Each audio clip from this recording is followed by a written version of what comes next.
Hey, what's happening? Welcome to the Pleasure Points podcast. I'm your host, James Rohr. Thank you so much for being here. I'm excited to get a chance to talk to you about suffering today. We're going to continue on with picking up the theme from a couple weeks ago on the communication podcast. And before we get into that, obviously, I want to send out some love and vibes for Kobe and his family. And, you know, it's just like horribly sad what happened there. So, you know, if you are hurting and, you know, being challenged by that, you know, my heart is out there for you. And even though I grew up a Bulls and, you know, then became a Miami Heat fan, you know, always had mad respect for what Kobe was doing on the court there. So, anyway, without any further ado, I hope you guys enjoy this podcast. Is more of me kind of asking a bunch of questions, hoping to get more insight from you. Feel free, please, to write the show, pleasurepointspodcast@gmail.com, or hit me up on Instagram at James E. Rohr. Thank you so much, as always, for being here, and enjoy the show.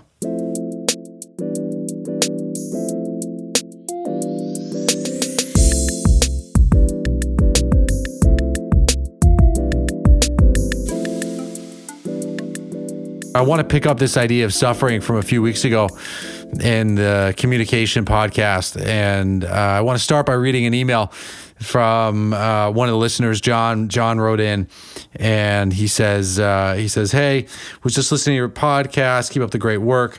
I'm not a Buddhist scholar, but perhaps the way that the Four Noble Truths was taught to me can help shed light on the seeming pessimism of obsession with suffering. My understanding is that the statement life is suffering is a provocative way of referencing the dualistic nature of reality. Life is joy and life is suffering. They are each two sides of the same coin, just as the yin defines the yang. Life cannot be joy if life cannot be suffering. Though people who feel as if life is joy often are not seekers. So the Buddha stated that the first noble truth, life is suffering, as a hook. It's seemingly an intentionally inflammatory way to explain the universe. Clickbait, if you will, to catch seekers of universal truth as well as the human condition. The human condition of seeking joy or being averse to suffering share the same inherent trait: dissatisfaction with the current state or a desire for state change.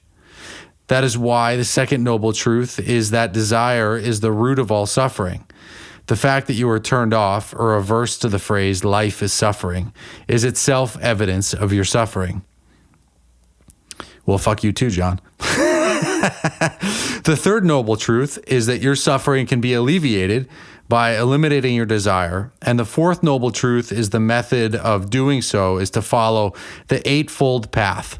Functionally, the fourth noble truth is the book now button of the Buddhist sales pitch.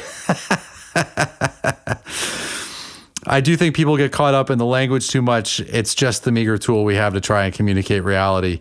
I do hope the phrase doesn't turn you off to Buddhism, though. It seems like so much of the philosophy would right up your alley. Well, thank you so much for writing in, John. And I love, you know, the clickbait and the book now button references were just, I thought, absolutely amazing, and wanted to share that with you guys. And you know, and his point about the fact that something was kind of turning me off, right, meant that I was suffering, is something that I've actually been thinking quite a bit about since he wrote in. And, you know, it got me to thinking about, like, just wanting anything to be different. Anytime you want something to be different than what it is, how that seems to create attention. And I get challenged sometimes by, you know, where do you draw the line between accepting things as they are and still being an agent of change, an agent of growth? Because at some point that growth or the change, you know, means that you have to have, like, your eyes set on something that is different than what is. And then how much do we take effort to move in that direction? And is there an expense does that movement to create and initiate change, does it come at an expense of our energy? Is the only way that we can feel better if that change is actually manifest? What I don't understand is like putting that amount of energy into like a protest and a change, especially for something like, the presidency. I understand if there's like we see some of the killings and the murders and the pipelines and all of that, and having the protest and trying to draw a line in the sand there. But even that, like, maybe you guys can write in and tell me how you feel about it, because I don't know anything. I'm just exploring, and this is something that I've been thinking a lot about because, Jen and I have been considering all sorts of crazy shit, like from getting a camper van to moving all, anywhere and everywhere in the world. I think it's been like on the table as part of the conversation. And, a lot of it has to do also with, in consideration of my son and like what makes the most sense there and what's going to happen there. But even in that regard, right, when I start thinking about like what is best for him, and especially being, a guy who's trying to co-parent anyway, right? Co-parenting where, it's not like we can make unilateral decisions. But trying to find that balance between thinking that I know what's best in the context of also saying, but do I really know what's best? Because when I find that, okay, this is the way that I think it needs to go, he needs to get into this school, he needs to be in this sport, he needs to, take this class. And then if it doesn't happen, right, if I'm not there to initiate that change and I'm not, and he's not taken to those classes or he's not enrolled in the things, I've recognized that I feel conflict. I feel tension in my body. I get to a state of contraction. It's easier for me to be in a bad mood. And it's like, where's the line? Where's the line between, like, how much energy do you put into, or do I put into, advocating for something, even if the odds are that it's not going to happen? But if I believe in it, and then even in that belief, how the hell do I know that what I am thinking is best is actually going to be best? How do I know? But what I've observed in myself, especially recently, is the loss of energy that happens by being attached, by having an idea of how things should be. And that any time that they're not, there's tension there. But sometimes it's like that tension might be able to lead to growth. And this is where, I don't know. I mean, it would seem to me that coming from a place of like, okay, I'm going to be unattached. I'm going to be in the moment as much as I possibly can. I'm going to be present. I'm going to breathe into this space. I'm going to open my heart. I'm going to connect with myself. I'm going to hopefully let go of all ideas of what's right and wrong. But I'm going to set my aim in a particular direction. And if I can get there, if things come together for that, then great. And if they don't, then they don't. And it doesn't have to be a loss of energy. But even that, I still don't, it's like I'm still looking for that kind of sweet spot, because I think part of what I've been thinking about also recently is that, like, I think by nature I'm pretty competitive. Maybe I feel like I've already talked about this, but I feel like by nature I'm pretty competitive. But as I started, following the kind of the quote unquote spiritual path, which is like all bullshit now, but that was how I thought about it at the time. Thinking about the spiritual path, I think I was like, I lowered the competition, right? I tried to convince myself that it doesn't matter, or that having that nature, isn't necessarily healthy for me. And I know for sure that my performance in sports dropped as I was, opening up and exploring some of these spiritual themes, that my competitive drive just it disappeared. I shut it off. I turned it off. I turned it down, whatever. And it's been so interesting to watch somebody like these stories about Kobe, who was so competitive. So competitive. He wanted to win, and he did everything. The guy trained like crazy. And it's, for me, it's also like, it's kind of like, for what?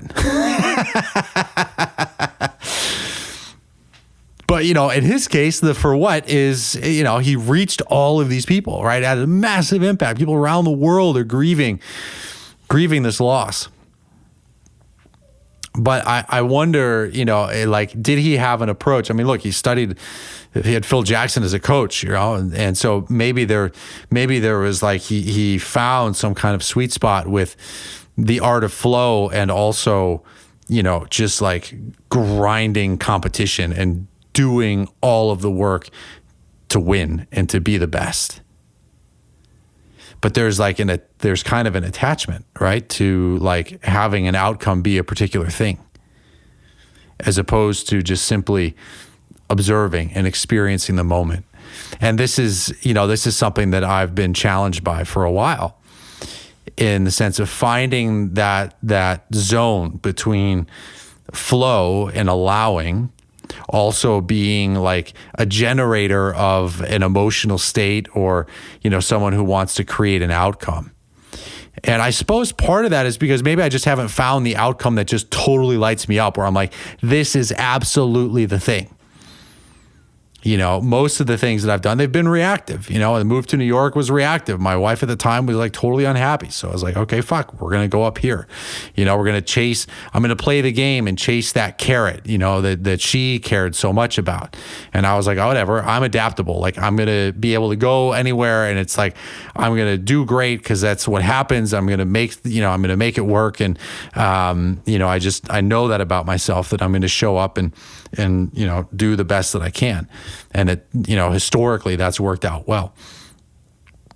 But, it's like, how often when I do get really fired up, what I do know is that I can get really kind of tight. I can hold on so tightly to what it is that I want. And like that attachment to an outcome that may or may not happen in the future clearly has created suffering. I clearly feel, my energy not being how I like it. And when I used to be really sick, one of the fundamental changes that I made to transform that was to stop focusing on where I wanted to be, and to instead just like develop an immense amount of gratitude for what I had. I guess I should say it another way. So I used to just be like, I can't wait until the day that I feel better. And then what I started doing is just saying, okay, I'm going to start speaking and acknowledging and affirming the good health that I have in this moment, even if I was sick. I'd focus on the stuff that was good. Like what's healthy right now. Sure, my intestines aren't great, but like my stomach is awesome as far as I know. My liver seems to be doing well. I don't have any headaches. I don't have any, back pain. Like that's all going really well. So like, let me just start affirming that and bringing that kind of gratitude into the moment, rather than thinking about like, oh, I can't wait until I feel good. I had those thoughts too, but as I like detached from those and just said, well, let me just focus on feeling so good right now. Let's see what happens there. That made a huge difference. And it was this letting go of the way that I think things should be. And so in the case of like, for those of you that are parents with kids, especially if there's a disagreement with your partner or your former partner or whatever, it's like finding that thing of like, well, what do you do? What choice do you make? How do we know what's going to be best? Or it's like, even some of you I know with pets where, if a pet needed a surgery and it's like, well, it's going to cost like 10 grand and, the outcome is like, it may or may not work and we don't know. What do you do? It's like making some of those decisions, or do you choose to go, Like, I'm thinking like Warren Zevon, like, do you go the totally natural route or do you go like hardcore chemotherapy? And like, how do you know? Like, and, being overly attached to an outcome instead of just really being like present in that moment.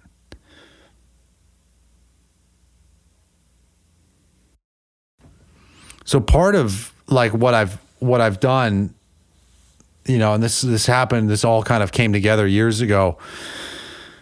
You guys, if I'm sure I've said this before, but like what I did was, instead of focusing on like my purpose in life as being this like big grandiose thing of like, I'm going to build a school or I'm going to like create the largest like coaching empire or like any of that shit. What I said to myself was like, look, if I can just be kind to everybody, and if I can bring a good mood, like, that's enough. That's good. Like, that's good, and that's not like, there's no like being fixed with an outcome, or needing other people to do other things, or even thinking that I know what's best. It's just like, okay, I'm going to like, in my relationship to myself, I'm going to be kind to myself. I hope so. Like, I'm going to be vigilant for that. I'm going to treat myself kindly. And I'm going to bring a good mood. I'm going to do my best to like bring a good mood if it's just me hanging out with myself, I'm going to, do my best to laugh and enjoy. And if it's me with other people, like, I'm going to, hopefully bring a good mood there and, not say some jokes that will get me into trouble. I'm going to find the pulse of the room and actually be able to bring a good mood for them too. And it's not because I need them to feel anything. They could still feel angry and upset and hurt and whatever. I would hope that, that if I showed up in a nice way, that they might also, I could start to kind of set the rhythm that might help other people who are suffering or hurting, might help them to feel good. But I don't need that in order for me to continue my good mood, And so it seems to just be this constant like recalibration. And as I was listening this morning to Alan Watts, this guy, I mean, he's amazing. If you haven't read any of his stuff, like, read anything and everything by him. There's this book. It's what is it called? It's something like the gift of your anxiety or something like that. And he starts talking a lot about the suffering and all of this stuff. And I just was like really scanning myself and being like, okay, what am I attached to? What am I holding on to? What am I trying to create in the future that I'm so focused on creating in the future that it's getting in the way of, fully being in the present moment? Like, have you guys ever done the Gallup, the Strength Finders? It's an interesting personality test. I think it's free, or maybe it's like $12. I don't remember which one, but you can get like your list of your top 5 strengths. And my number 1, or maybe it's number 2, is futurist. Right. So it's like, I love thinking about the future. I love to like plan for it. I like to, visualize it and imagine it and dream it. But I started to really get in touch with like how that might be taking away from my full presence in the moment. And that sucks. It's okay, but like the realization of that, like when I started to really dive in and just be like, oh my God, like I'm thinking so much about, what's going to happen with Wyatt and, where are we going to live and what are we going to do and, what needs to happen with the business and like all of that stuff. That I just had to come back, and I was running, here in Miami on the beach, and it was like beautiful sunrise. There's like this giant crane in the water, and these like birds are hunting for fish and crabs, and there's a giant lighthouse, and it's just so beautiful. And to have this like realization of like, whoa, like look at all of these sort of ideas that I'm thinking about and I'm holding on to. And I was like, okay, I just need to like come back here into this moment. And where do I have room to be even more grateful? Where do I have room to just celebrate life? And am I willing to challenge myself to have that faith? The faith that it means letting go of all of the things. Letting go of the way that I think things should be. Yeah. But then it comes up against social justice. Who's to say what's right? Who's to say what's wrong? And how much do we fight for that? And this, I don't know. I don't have an answer to that. I'd love to hear how you guys feel about it. Because wars and conflict, they've been around for so long, and I don't know. I'm going to continue to meditate on it. Because when it comes to, what do you advocate for?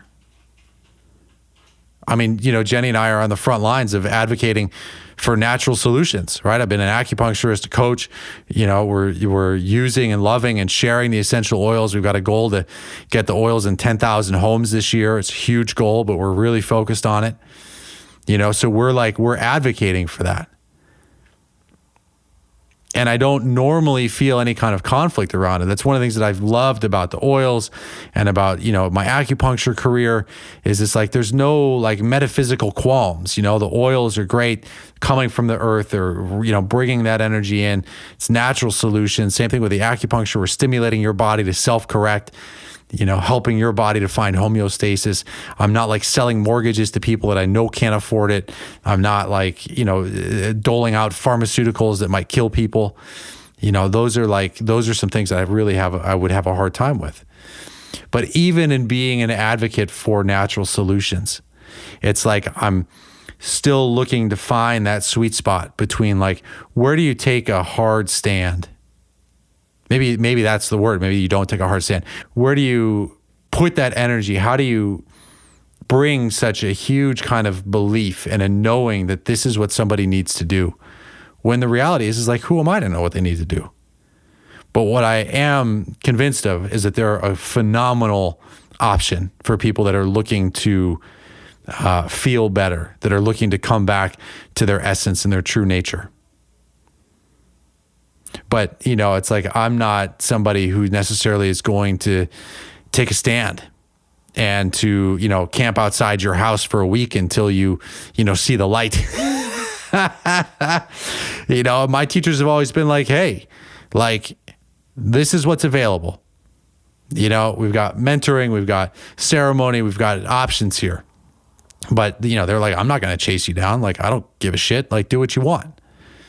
And there is a power that comes from somebody just saying, you know what, this is what I want. Instead of somebody else just being you need to do this, and you need to do this, you need to do this, you need to do this. But so it's finding that sweet spot. If you guys have found it, I'd love to, hear how you guys have been experiencing that. And, again, I'm just exploring these ideas. I've got a microphone and a computer, so I'm talking into it. Sharing this stuff as we go along. Cause it's I don't know anything, but it's when I come from this heart-centered place and I just say to myself, what's great about this moment? And how can I contribute a good mood here? Then I feel really, really good, right? And when I'm in that space, things seem to go well. And when I am talking to my ex, when I hold that energy of okay, how do I bring a good mood here? How do I bring gratitude here? That goes well. But then at the same time, there's decisions that have to be made. And sometimes the decisions are challenging. And it's finding that sweet spot between making a potentially challenging decision while at the same time being able to be in a state of flow and to trust that everything is unfolding exactly as it needs to. And at the same time, what do I believe in? I do believe in kindness, and I believe in a good mood. And it's something that I keep coming back to over and over and over and over again. I keep talking about it to keep brainwashing myself, because those weren't necessarily values that I grew up hearing. I grew up, respect your elders, be polite. How's that for the castration of a kid? A boy trying to find himself, right? It's be polite, be polite, be polite. But it's important, be polite. And it also may not be important, right? I'm listening to this book, The Empire, or the Empire of the Summer Moon, the Comanche book. And it's holy shit, it's are these things of being polite and not being polite, does it matter? Where it's just culture making these arbitrary rules, and we choose to follow them or not follow them. And, if you don't follow them, you might be banished or seen as a savage, as a heathen. But it's it's just all this energy to get you to play nice, and to get along. It's intense. And at the same time, being kind seems to be helpful. I seem to feel good more consistently when I'm kind, especially when I'm kind to myself and then doing good for others. So yeah, I don't have any triumphant kind of wrap up for this podcast. It's a bit messy here today, but that's the nature of exploring some of these ideas. So, like I said, I'd love to hear from you guys. pleasurepointspodcast@gmail.com. What are the things that you find yourself holding on to? What are the things that are taking you from that present moment? What is the stuff that you might be attached to that is not putting you in the best position to thrive? And what do you do when it comes time for issues of social justice? And do you find that being a strong advocate in the social justice front, does that enliven you? Does that embolden you? Does it help you to feel better? Or does it ultimately drain you? And if it is draining, is it just draining because it's hard? Or is it because we might be somehow, holding on to these ideals and suffering? I'm not sure. I'd love to hear from you guys. So pleasurepointspodcast@gmail.com, or you can hit me up on Instagram @JamesERohr. So thank you guys so much as always for being here and traveling through sometimes these sticky waters together, these muddy waters, and we'll see what's left after everything settles. Thank you as always, and I'll catch you next time.